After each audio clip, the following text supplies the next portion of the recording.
이재명 민주당 대선 후보의 선거법 사건 파기환송심을 맡은 재판부가 오는 15일로 예정됐던 첫 공판을 대선 이후인 6월 18일로 연기했습니다. 네, 오늘 오후 6시에는 김문수 국민의힘 대선 후보와 무소속 한덕수 예비 후보가 만나 단일화 문제를 논의할 예정인데요. 오늘의 회동이 단일화의 분수령이 될지 관심이 모이고 있습니다. 오늘은 정광재 국민의힘 대변인, 박상혁 더불어민주당 의원과 이야기 나눠보겠습니다. 어서 오십시오. 안녕하십니까? 예, 안녕하세요. 네, 자, 이 얘기부터 나눠보겠습니다. 자, 오늘 이재명 민주당 대선 후보 측에서 공직선거법 파기환송심 기일 변경을 신청했는데 당초 예정된 5월 15일에서 6월 18일, 그러니까 한 달여 정도 연기가 결정됐습니다.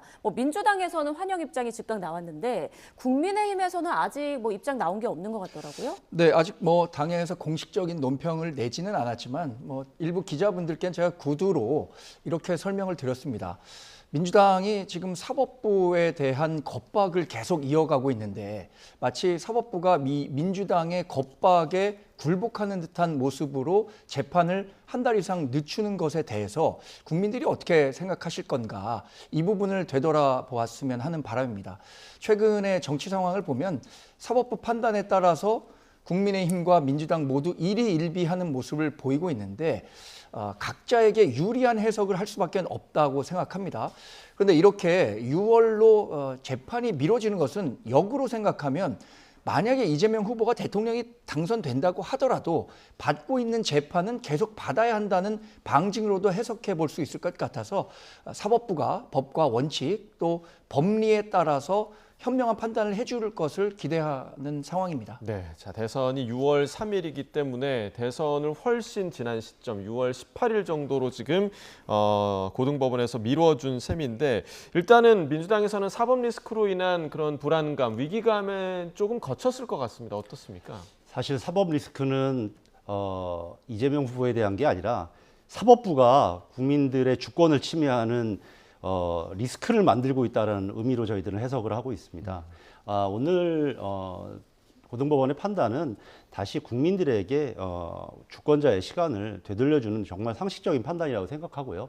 이제는 정말 주권자의 시간, 또 참정권의 시간이 돼야 된다고 생각합니다. 지난 5월 1일 대법원이 갑작스러운 전원합의체 판결로 인해서 많은 국민들이 당황해하셨고, 정말 이렇게 선거에 깊숙이 사법부가 들어와서 주권자의 참정권을 훼손할 수도 있겠구나라는 생각들을 아마 국민들 때 많이 하셔가지고 걱정들이 많으셨을 겁니다. 저는 오늘 이 판단이 이런 여러 가지 논란으로부터 사법부도 자유로워질 수 있고 기본적으로 국민들의 주권을 튼실히 포장할 수 있는 너무 상식적인 판단이라고 생각합니다. 네, 주권자의 시간을 돌려준 것이다, 이렇게 말씀을 해주셨는데 지금 법원에서도 균등한 선거운동의 기회를 보장하고 재판의 공정성 논란을 없애기 위해서 신청을 받아들였다, 이렇게 밝혔단 말이죠. 네. 이 부분은 어떻게 생각하십니까?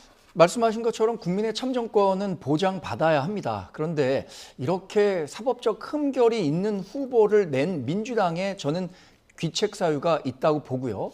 만약에 이재명 후보가 대통령이 당선된 이후의 문제를 우리가 고민하지 않을 수밖에 없는 상황까지 온 거죠. 우리나라가 갖고 있는 대의민주주의에서 가장 기본이 되는 것은 삼권 분립이고 법치라는 기본 원칙입니다. 그렇다면 어느 누구도 법 앞에 예외가 될 수 없는데 지금 대통령의 경우도 헌법 84조를 비롯해 여러 해석들이 있긴 하지만 헌법 68조 2항에는 분명히 판결 등 기타 사유로 인해 직무수행이 불가능할 때는 60일 이내에 대통령 선거를 다시 한다고 규정하고 있습니다. 그렇다면 이재명 후보가 대통령이 된 이후에도 법원은 법원의 시간에 맞춰서 재판이 진행돼야 하고 그 결과에 따라서 어쩌면 우리나라에서 1년에 2번이나 대통령 재보궐을 선거를 해야 하는 상황에 직면할 수도 있다. 이런 부분들도 유권자, 국민들께서는 함께 걱정하셔야 하는 상황에 놓인 게 아닌가, 이런 생각을 합니다. 네. 이 참정권이라는 것은 기본적으로 이 선거권자의 권리도 있지만 피선거권자가 공정하게 이 선거에 선출될 수 있는 권리가 있는 것을 같이 의미합니다. 법적으로도. 예. 그런데 많은 국민들께서 이재명 후보가 이번 이제 12일 날 다음 주부터 선거운동이 시작되는데 6월 3일까지 몇 번의 재판을 받아야 되는지를 잘 모르고 계시는데요. 만약에 오늘까지 변경이 안 됐었으면 5번의 재판을 받아야 됩니다.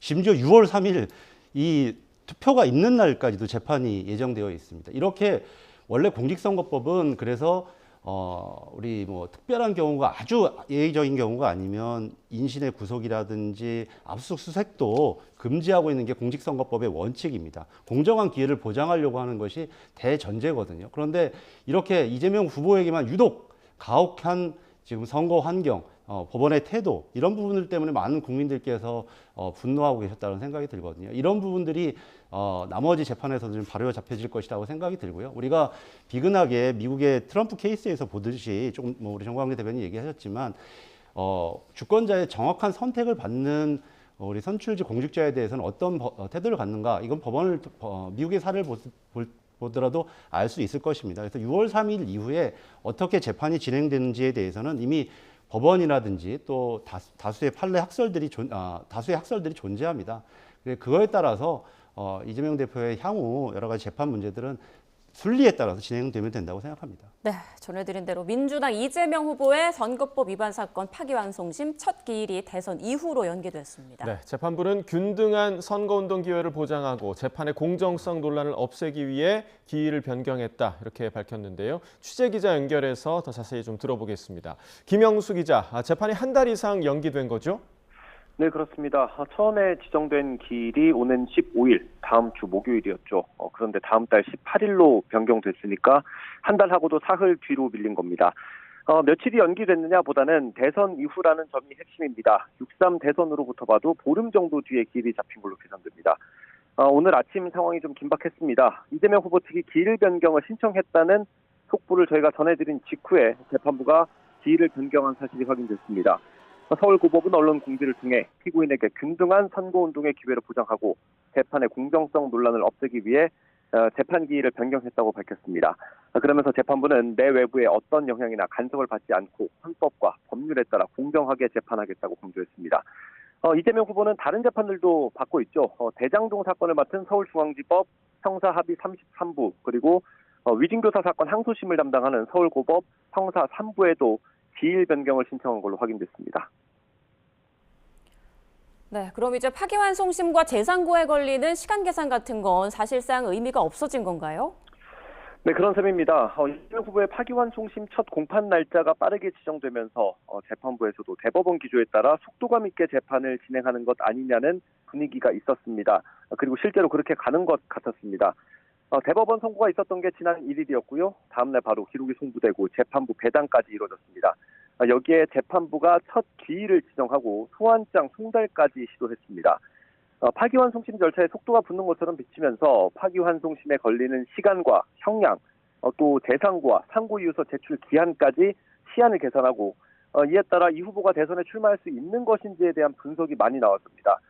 그런데 대선 이후로 첫 공판 기일이 변경됐기 때문에 이런 계산 자체는 이제 무의미해졌다고 봐도 될 것 같습니다.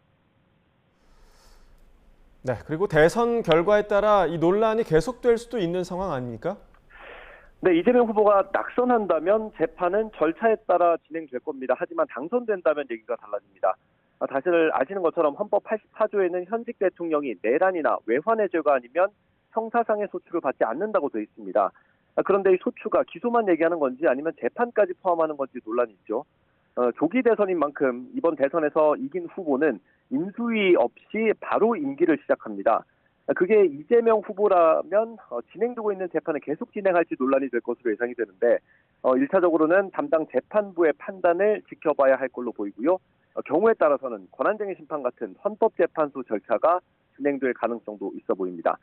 다만 현재 국회에서 대통령의 재판을 중지하도록 하는 형사소송법 개정안이 추진 중인 건 변수가 될 수 있습니다. 지금까지 사회부에서 전해드렸습니다. 네, 두 분과 계속해서 좀 이야기를 나눠보겠습니다. 사실 뭐 대법원에서 저희 언론에서도 계속해서 이제 뭐 이례적인 속도전이었다 이런 얘기를 계속 했었고 이후에 이제 고등법원으로 다시 공이 넘어간 이후에도 5월 15일로 기일 지정을 하면서 계속해서 속도전에 돌입하는 거 아니냐라는 얘기가 나왔었습니다. 그런데 5월 15일로 지정했고 오늘 6월 18일로 변경한 것 그때와 지금이 어떤 상황의 변화가 있는 겁니까? 왜 변경했다고 보십니까? 그래서 뭐 고등법원에서 설명을 했기 때문에 저는 고등법원의 그 존중, 그 판단을 존중은 하지만 우리 당으로서 쉽게 이해하긴 어렵습니다. 수긍하긴 어렵습니다. 사실 5월 15일에 첫 기일이 잡히면 재판이 아무리 지연된다고 하더라도 두 번째 기일에서는 2심에서의 그 형량이 정해질 것으로 봤고 예. 그 형량이 이제 그 법정주의에 입각해서 당연히 100만 원 이상의 피선거권 박탈형이 나올 것이라고 생각했기 때문에 비록 대법원으로 확정심이 나오지 않겠지만 이재명 후보가 공직자 후보로서의 사법적 흠결을 갖고 있다는 점을 확정 지을 수 있다고 기대했었는데 예. 그러지 못했다는 점에선 상당히 아쉬운 대목입니다. 그러나 말씀드린 것처럼 이 헌법 84조 이런 문제들로 들어갈 경우에는 대통령이 당선된다고 하더라도 재판이 계속 진행돼야 한다는 생각을 갖고 있고 또 하나 더 큰 문제라고 생각하는데요. 지금 이재명 후보가 대통령에 당선이 되면 당선 즉시 재판 중인 재판은 모두 중지된다는 요지의 법안을 민주당이 만들고 있습니다. 예. 또 공직선거법 250조 1항을 형해화시킬 수 있는 법안도 오늘 통과시키겠다는 거 아닙니까? 이런 것들이 과연 삼권 분립을 강조하고 있는 우리 사회에서 입법권이 행정권과 사법권을 모두 독점하려는 듯한 모습을 보이고 있다는 점에서 국민들의 경각심이 더 높아지는 계기가 될 수 있다고 생각합니다. 네. 자, 이재명 후보는 이제 대선 출마에는 아무런 문제가 없어진 그런 셈이 된 건데 정 대변인님 말처럼 헌법 84조가 계속 또 논란이 되지 않겠냐 이런 말씀 해주셨어요. 어떻게 생각하세요? 그런데 오늘 좀 전에 속도감이라고 말씀을 하셨는데 예. 사실은 뭐 속도감이라는 말이 굉장히 적절치 않아요. 왜냐하면 모든 게 다 그 전례가 없는 행동과 전례가 없는 법원의 태도였기 때문에 대법원서부터 심지어 뭐 고등법원도 마찬가지요. 그래서 오늘 아시는 것처럼 중앙지법의 판사님이 조희대 대법원장 사과하고 사퇴하라는 얘기까지 나왔습니다. 결국은 뭐냐면 모든 행동 자체가 국민들의 주권을 침해할 수 있는 법원의 태도를 보였기 때문에 이러한 일이 나왔다라는 생각이 들고요. 조금 전에 말씀하신 헌법 84조와 관련되어서도 제가 말씀드렸던 것처럼 모든 헌법 교과서에 대통령은 소출 면제한다. 불소출 특권이 있다. 예. 이거는 취임한 이후에도 마찬가지다라는 것이 모든 헌법 교과서의 통설적 견해입니다. 그래서 지금 얘기하시는 것처럼 그 이후에도 재판이 진행된다라는 것은 학계의 견해에도 반하고 오히려 이런 부분을 저희들은 명확하기 위해서 지금 법률을 심의하고 있는 것이고요. 그리고 조금 전에 말씀하셨던 공직선거법에 관련된 내용들은 과거에도 여러 차례 위헌 논란이 있었습니다. 그래서 이런 부분들을 좀 더 명확히 하는 것이 오히려 지금에 있는 여러 가지 참정권을 보장하는데 맞다 이렇게 저희는 생각하고 있습니다. 예. 네. 자, 파기환송심 공판기일 변경에 대해서 이재명 후보가 이 시각 입장을 밝힐 것으로 보입니다. 바로 들어보시죠.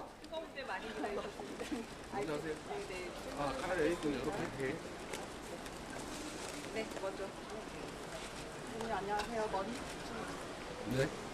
머니투데이 이승주입니다. 전주까지 오셨는데 불가피하게 정치 현안 관련해서 한도 여쭙겠습니다. 오늘 서울고법에서 후보님 공직선거법 위반 혐의 관련 파기환송심 첫 공판기일을 대선 이후로 연기했는데요. 관련해서 후보님 입장 그래 이쪽을 저희 정면으로 예. 나 카메라가 더 굵게 이쪽이 메인인 줄 알았네.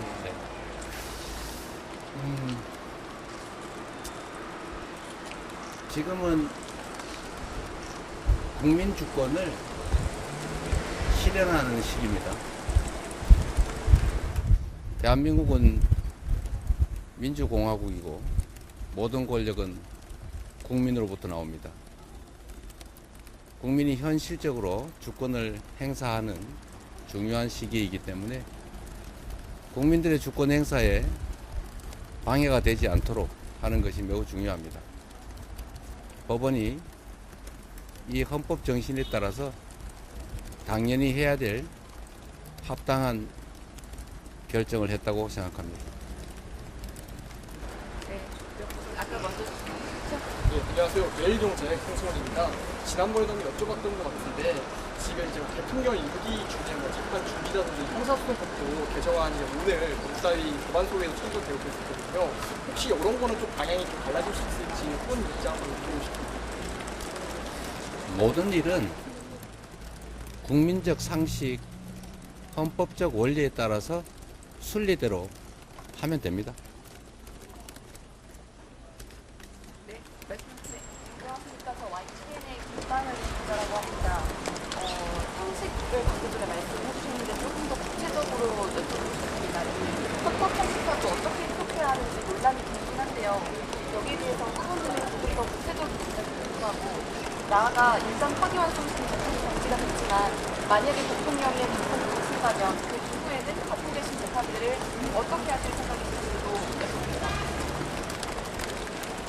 만사 때가 되면 그때 가서 판단하면 됩니다. 말씀드린 것처럼 법과 상식, 국민적 합리성을 가지고 상식대로 판단하면 되죠. 네, 저희 이 정도 질문할까요? 이번에 이제 다른 일각에서는 그리고 보수대 국어원장이랑 책임적인 그 얘기하고 있거든요. 이에 대해서 이제 어떻게 생각하세요? 저 자신이 법조인으로 수십 년을 살았고 또 앞으로도 영원히 법조인일 것입니다. 삼권 분립과 사법부 독립은 민주공화국을 바치는 매우 중요한 기본적 가치입니다. 절대 훼손돼서는 안 되지요. 이 사법권 독립을 위해서는 모두가 노력해야 합니다. 그리고 저는 기본적으로 여전히 사법부를 신뢰합니다. 그러나 언제나 그렇듯이 모든 구성원들이 균질하지가 않습니다. 사법부 독립을 지켜내고 또 앞으로 이런 일이 발생하지 않도록 경계를 삼는 일은 반드시 필요한데 어떤 조치가 필요할지는 역시 건전한 국민의 상식 그리고 구성원들의 치열한 토론을 통해서 정해질 것으로 생각합니다. 반드시 지켜야 될 사법 독립 정말 중요합니다. 우리가 사법부를 보통 인권과 민주주의의 최후 보루라고 합니다. 보루라고 하는 말이 가지는 그 의미를 한번 생각해 보시기를 바랍니다. 네, 질문이 너무 많은데 문학계 쪽 딱 하나만 하고 정말 크게 좀 뜨겁기도 하니까 네. 이미 지난달에 문학에 관련한 공약을 내놓으셨는데요. 오늘 이런 일정 가지신 만큼 가장 시급하게 추진해야 된다고 생각하는 문학에 관련 공약이라든가 뭐 현안 문제가 있다면 뭔지 좀 말씀을 부탁드립니다. 대한민국은 문화 역량이 뛰어난 나라이고 우리 국민들의 문화적 소양도 매우 특출합니다. 김구 선생이 그 어려운 시절에도 우리 대한민국 국민들의 문화적 역량을 높이 평가하고 세계에 내놓을 문화 강국을 소망했습니다. 지금도 K 콘텐츠, K 컬처가 전 세계인들의 각광을 받고 있습니다. 저는 이게 앞으로 우리가 산업으로 육성을 하고 우리 국민들의 중요한 일자리로 자리 잡을 수 있다고 믿기 때문에 앞으로 문화산업 육성에 총력을 다할 생각입니다. 아마도 AI를 비롯한 첨단 기술 산업 그리고 앞으로 기후 위기에 따른 에너지 전환 그리고 거기에 대해서 아마 문화 산업이 3대 축이 되지 않을까 그렇게 기대하고 있습니다. 저희가 네. 시간이 다음 일정 너무 밀려가지고 죄송합니다. 여기까지. 그래요, 수고했습니다. 네, 감사합니다. 네, 전북 전주에서 경청 투어를 진행하던 민주당 이재명 대선 후보 공직선거법 위반 사건 파기환송심 재판부가 첫 공판기일을 대선 이후로 연기한 것과 관련해 입장을 밝혔습니다. 법원이 헌법 정신에 따라서 합당한 결정을 내렸다면서 국민이 주권을 행사하는 중요한 시기에 국민적 상식, 헌법적 원리에 따라 순리대로 해야 한다라고 말했습니다. 네, 그리고 논란이 되고 있는 헌법 제84조와 관련해서는 때가 되면 그때 가서 판단을 할 것이다라는 입장을 밝혔고요. 또 삼권 분립과 관련한 논란도 있었죠. 그러나 삼권 분립과 사법부 독립은 민주공화국의 민주당의 기본적 가치이며 또 사법부의 독립을 지켜내야 한다라는 입장을 밝히기도 했습니다. 오늘 K 콘텐츠 관련 간담회에 참석했기 때문에 문화와 관련된 대답도 있었는데요. 기본적으로 오늘 기일 변경과 관련된 답변에 좀 충실하는 모습이었습니다. 자, 이와 관련해서 계속해서 좀 두 분과 이야기를 좀 나눠보도록 하겠습니다. 박 의원님, 일단 이재명 후보의 입장 좀 어떻게 들으셨습니까? 뭐 이재명 후보가 제가 여기서 방송하고 있는 걸 잘 보셨는지 거의 비슷한 얘기를 하셨는데요. 예.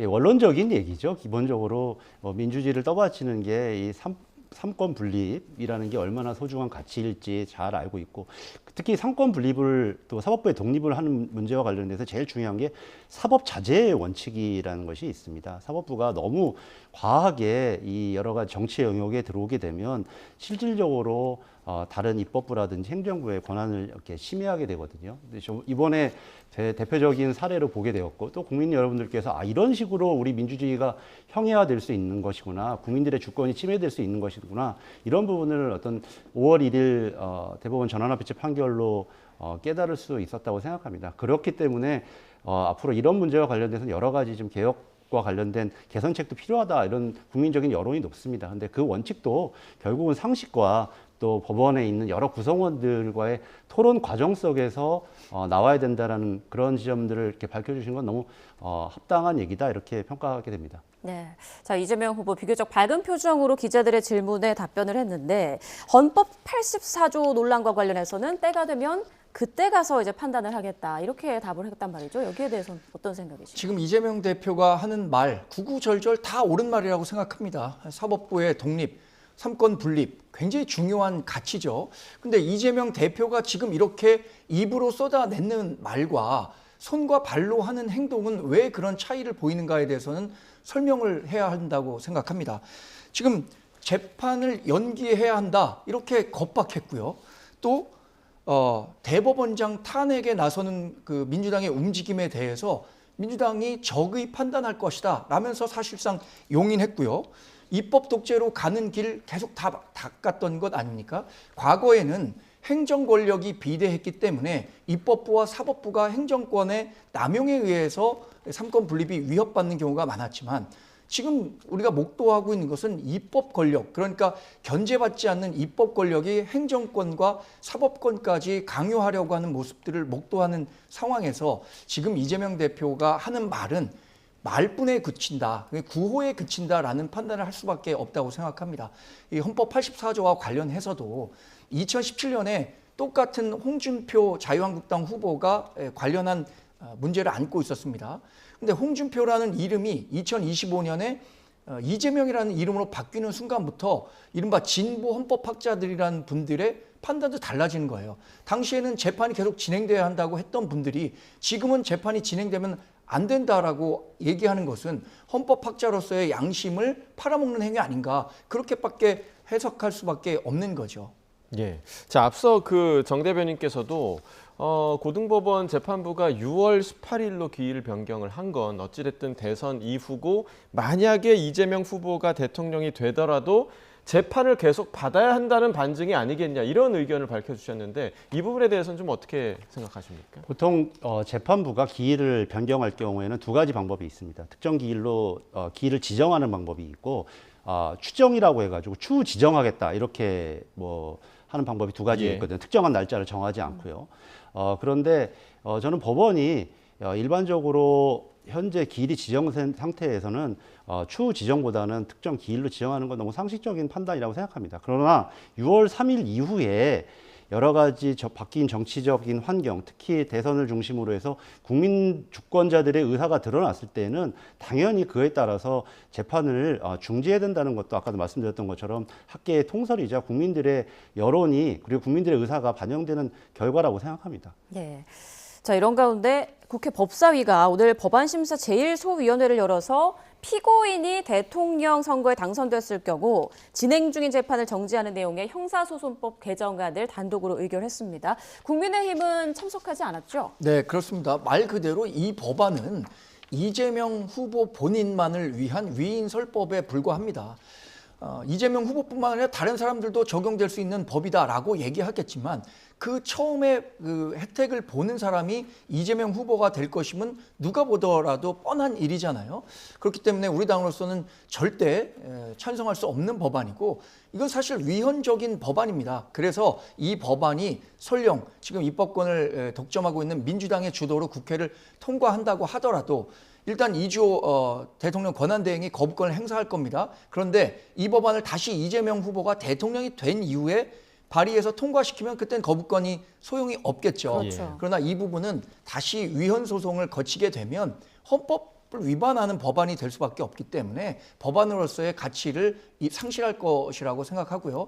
아까 말씀드린 것처럼 대한민국이 1년에 2번이나 대통령 보궐선거를 하게 되는 비극을 안게 될 수도 있는 아주 비극의 씨앗이 될 수도 있다 이렇게 판단합니다. 네, 결국에는 효력이 상실될 거라는 정 대변인의 말 좀 어떻게 들으셨습니까? 그러니까 제가 조금 전에 말씀드렸지만 결국 가장 중요한 것은 국민들의 선택, 국민 주권자의 의사거든요. 결국 뭐 향후에 이 법이 통과되고 나서 뭐 어떤 또 지금 말씀하신 것처럼 사법적 과정을 거치더라도 가장 중요한 것은 국민 주권자들의 의사가 드러난 것을 뭐 헌법재판소든 또는 다른 기타의 법원도 그것을 무시할 수는 저는 없다고 생각합니다. 그리고 아까도 제가 예를 들었던 것처럼 미국 같은 경우에도 트럼프가 그런 우리하고는 조금 사법제도가 좀 다르긴 하지만 그런 절차에 의해서 현재 지금 대통령으로서 권한을 행사하고 있는 것 아니겠습니까? 그래서 어떠한 규정과 내용보다도 더 중요한 것은 국민들의 가장 중요한 선택, 주권자의 의사다 이렇게 얘기 드리고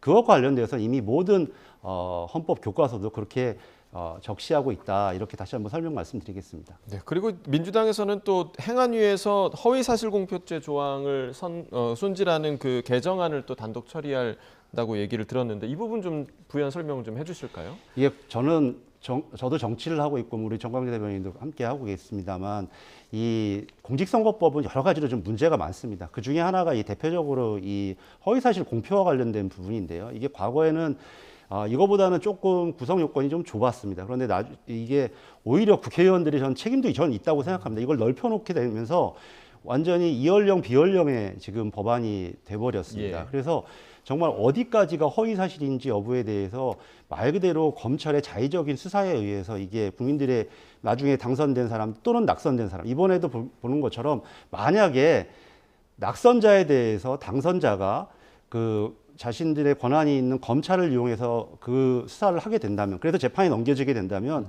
완전히 정적을 제거할 수 있는 수단으로 이용될 수밖에 없다라는 것 이게 바로 이번 전원합의체 소수의견의 핵심적인 내용이거든요. 저는 이런 문제들을 아예 없애기 위해서라도 이런 부분과 관련돼서 명확히 해야 된다는 생각이 들고 또 과거에도 여러 차례 헌법재판소에서도 이와 관련된 심의가 있었습니다. 저는 이제는 오롯이 국민들이 판단하는 영역들 이런 부분들이 제대로 보장받을 수 있는 법과 제도가 되어야 된다고 생각하고요.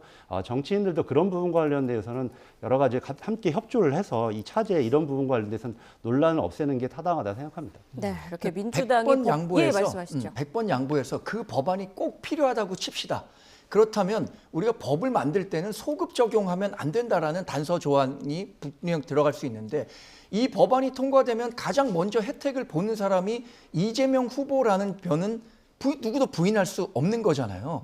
그렇다면 과거의 문제점, 뭐 해석의 영역에 따라서 그렇게 폭넓게 이연령 비연령처럼 적용될 수 있다면 그런 문제에 대한 문제점을 해결하되 과거에 있었던 것은 그러면 과거의 잣대로 판단해야 할 텐데 그 법이 바뀜으로써 처음 혜택을 보는 사람이 이재명 후보가 된다면 그 부분에 대한 국민적 공감대가 형성돼 있을까? 저는 그 부분에 대해서는 의문을 제기하지 않을 수가 없습니다. 아마 다른 또 여러 정치인들도 그와 관련돼서는 적용 사례가 있고요. 법이라는 거는 현재 진행 중일 때 이 개정으로 인해서 법의 의미가 상실하게 되면 그와 함께 재판을 받고 있는 여러 사람들도 동시에 적용되거든요.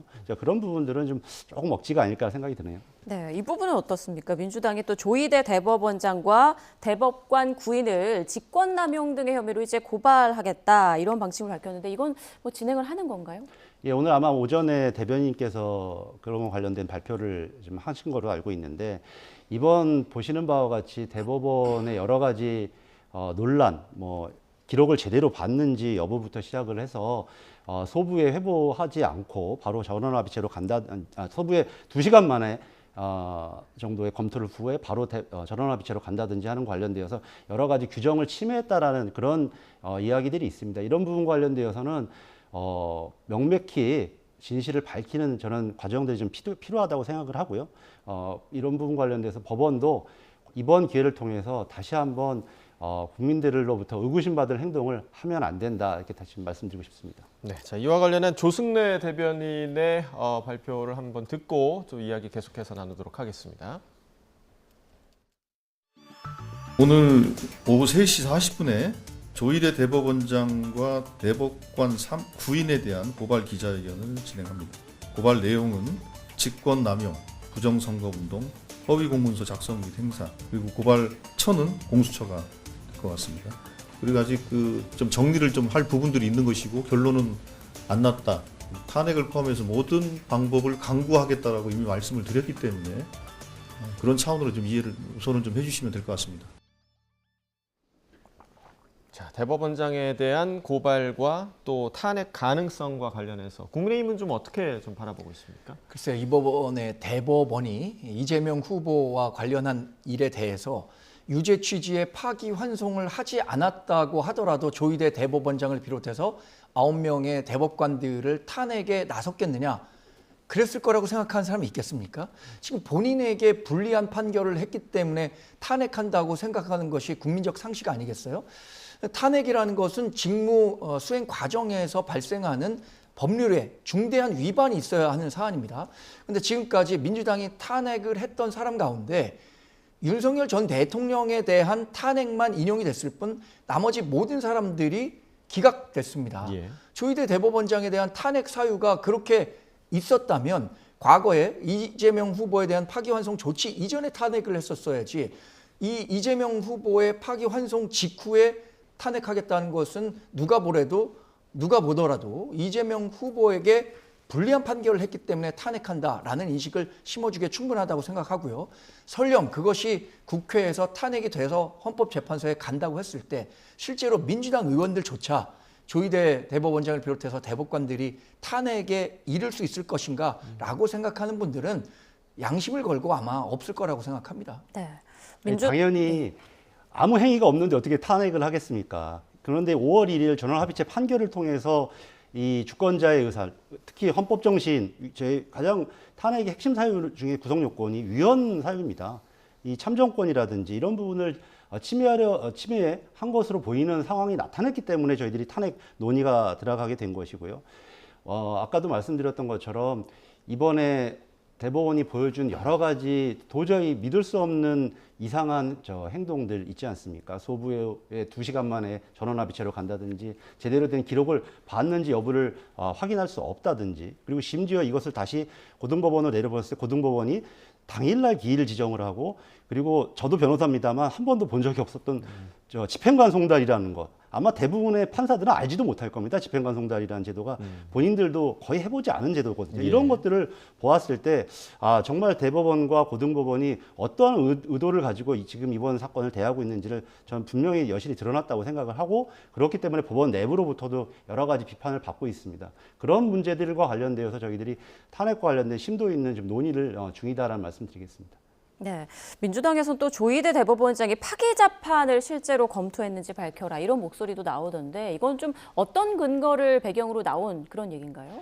여러 가지 지금 왜냐하면 이번 사건 자체가 너무 이례적이라는 말 여러 차례 제가 강조드렸습니다만 아예 공직선거법을 통해서 이재명 후보의 출마를 근본적으로 제거할 목적 이런 부분 중에 하나가 처음에 항소심 판결이 나오자마자 우리 국민의힘에서 파기재판 가능성이 있다.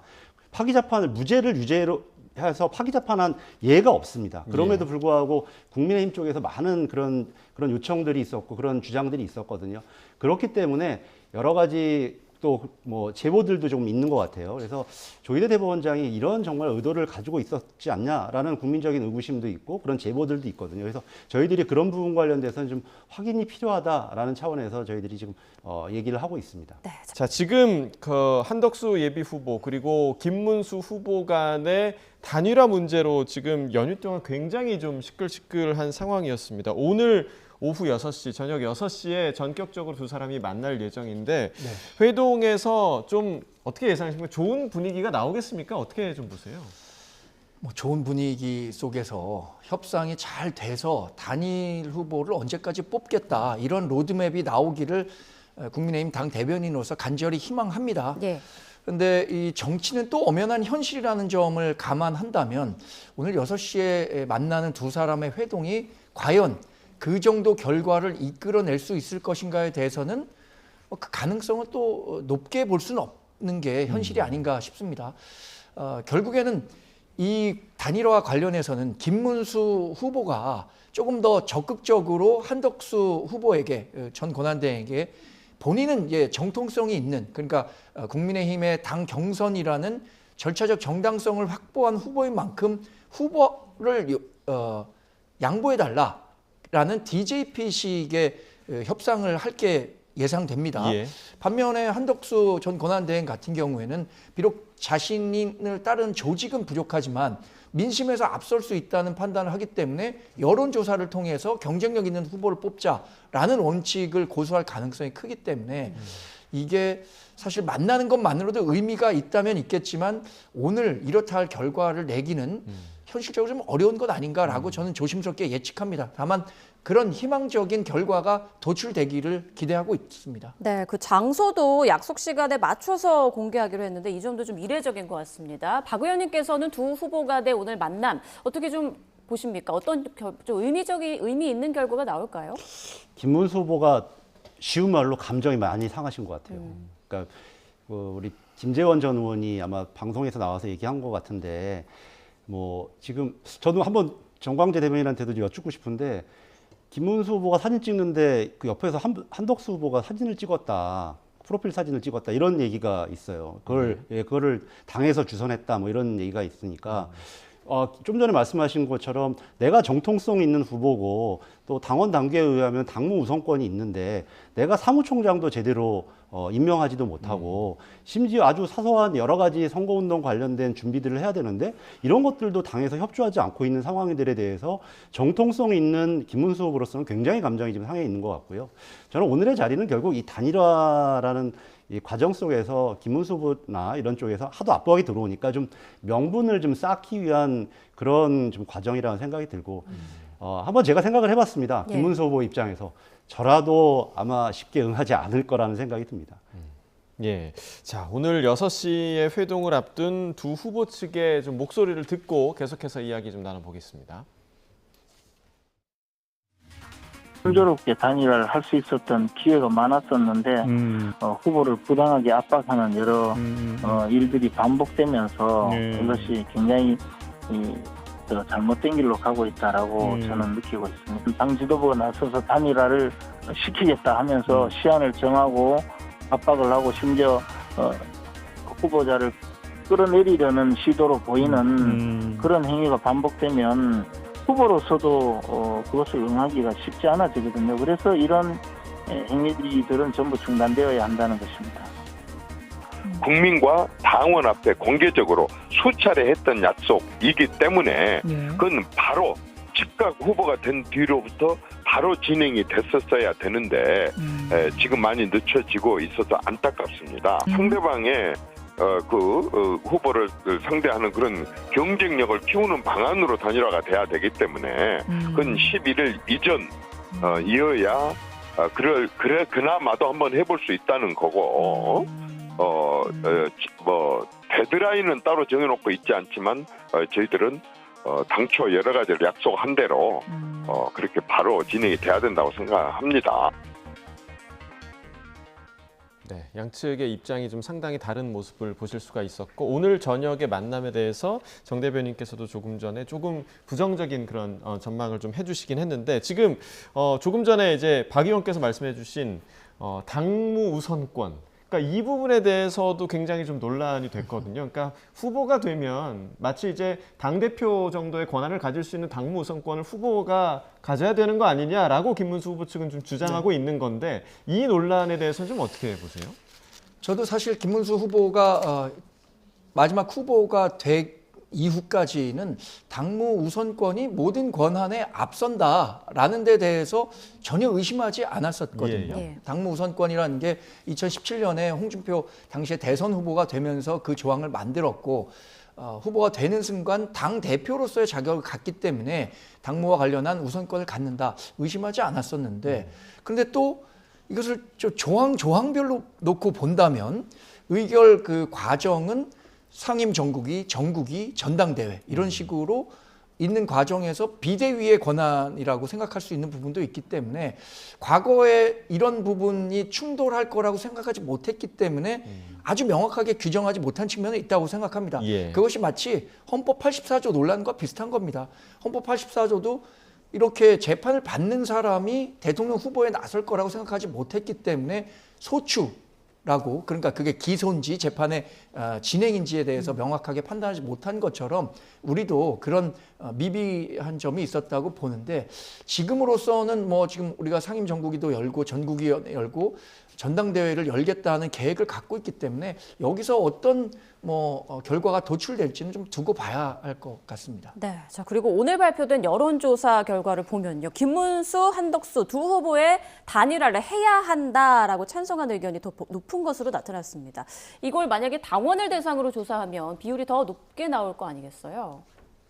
아무리 봐도 국민의힘 당원 쪽에서는 단일화의 여론이 높겠죠. 근데 저는 지금도 좀 궁금한 게 방송을 보다가 이정현 지금 전 의원이시잖아요. 예. 이분은 국민의힘 당원입니까? 아니면 무소속입니까? 그러니까 제가 궁금한 건 뭐냐면 당원인 것으로 압니다. 이분은 얼마 전까지 대선 후보에 출마하려고 했다가 사퇴하신 분인 것 같은데 예. 어떻게 무소속 후보를 돕고 있죠? 과거에도 그러니까 민주당에도 이런 사례가 있었습니다. 그러니까 무소속 후보가 그때도 여러 가지 단일화 얘기가 있었고 혹시 무소속 후보를 돕게 되면 이건 명백한 제명 사유거든요. 이미 공식적으로 당 후보가 결정이 되어 있는데 지금 이분이 당원이신가요? 아니신가요? 잘 모르겠는데 저는 이런 일들이 아까 말한 것처럼 당무 우선권에 관련된 해석 조항 여부를 떠나서 제가 TV를 보니까 우리 한덕수 후보를 하고 말씀 있는 중에 분들이 죄송합니다. 예. 지금 국민의힘에서 권성동 원내대표가 입장 발표를 하는데요. 함께 가보겠습니다.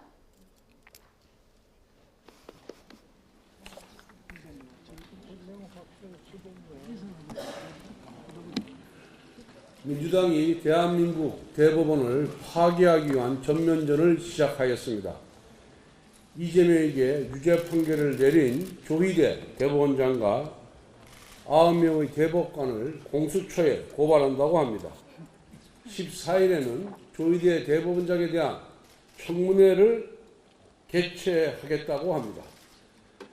법사위 행안위에서는 일제히 이재명의 유죄를 무산시키는 법안들을 상정합니다. 이재명을 처벌하지 못하도록 허위사실 공표죄를 개정하는 공직선거법 개정안, 이재명이 대통령이 되면 재판을 중단시키는 형사소송법 개정안을 강행 처리할 예정입니다. 도대체 이게 국회입니까? 이게 나라입니까? 이러한 무도한 집단이 깡패 집단이지 정당이라고 할 수 있겠습니까? 민주당에 제안합니다. 차라리 이재명 유죄 금지법을 제정하십시오. 법안에 이재명 주민번호 땡땡땡 쳐놓고 이 사람은 신성불가침의 존재이니 무조건 무죄다라고 쓰십시오. 그리고 일방 처리하십시오. 왜 애꿎은 허위사실 공표죄만 개정합니까? 이참에 위중교사죄도 폐지하고 대장동, 백현동 관련 배임죄도 폐지해서 무죄로 만드십시오. 김정은 통치자금 상납법, 유엔 대북제재 탈퇴법도 제정하지 이건 왜 안 합니까? 의원님 여러분, 이재명 독재는 더 이상 미래가 아니라 현재입니다. 의회 권력으로 이미 행정부와 사법부를 포괄적으로 지배하는 이재명 독재는 시작된 지 오래되었습니다. 국회는 범죄자 이재명을 위한 면죄부 발급 도구로 전락했습니다. 이젠 이재명을 히틀러나 스탈린으로 비유하는 것도 아깝습니다. 유죄 판결을 내렸다고 대법원장과 대법관을 고발하는 이재명의 세력의 행태를 보면 표현의 자유는 있지만 표현 이후의 자유는 보장해 줄 수 없다고 했던 아프리카 우간다의 저 유명한 전 대통령 이디 아민의 엽기적인 독재가 떠오릅니다. 이제 민주당은 70년대 유정회를 비난할 자격도 없는 거수기 정당으로 전락했고 1987년 국민의 힘으로 일궈낸 민주주의는 이재명과 민주당의 손에 의해 무너져 내리고 있습니다. 권력의 위협에 굴하지 않고 흔들림 없이 재판을 진행하는 것이 상권 분립 헌정 질서를 지키는 사법부의 책무임에도 불구하고 오늘 이재명 2심 파기환송부 재판부는 이재명 세력의 압력에 밀려 공판기일을 한 달 연기했습니다.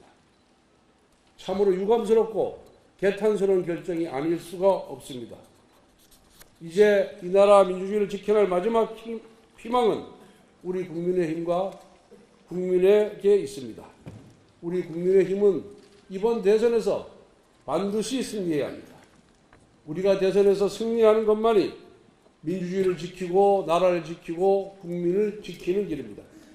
우리가 대선에서 패배하고 대통령 제2요구권이라는 최후의 브레이크 장치마저 잃어버린다면 이재명 독재는 막을 길이 전혀 없습니다.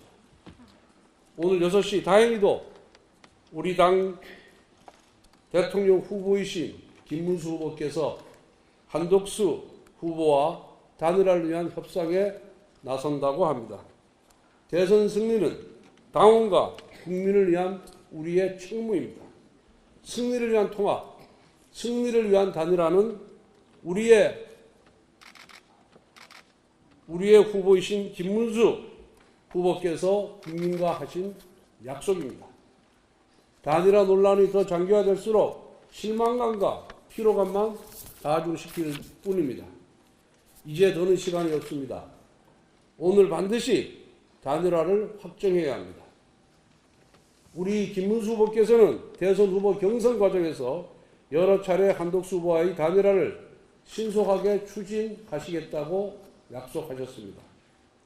나라와 국민을 위한 당원들의 뜻을 받들고 국민과의 약속을 지키기 위해 오늘 두 분께서 단일화 로드맵을 확정지어 주실 것을 간곡히 엎드려 부탁드립니다. 이재명 독재 세력을 몰아내고 민주주의를 지켜달라는 당원과 국민의 염원을 무겁게 여기고 반드시 이 뜻을 받들어 주시기를 다시 한번 간곡히 엎드려서 부탁드립니다. 이상입니다.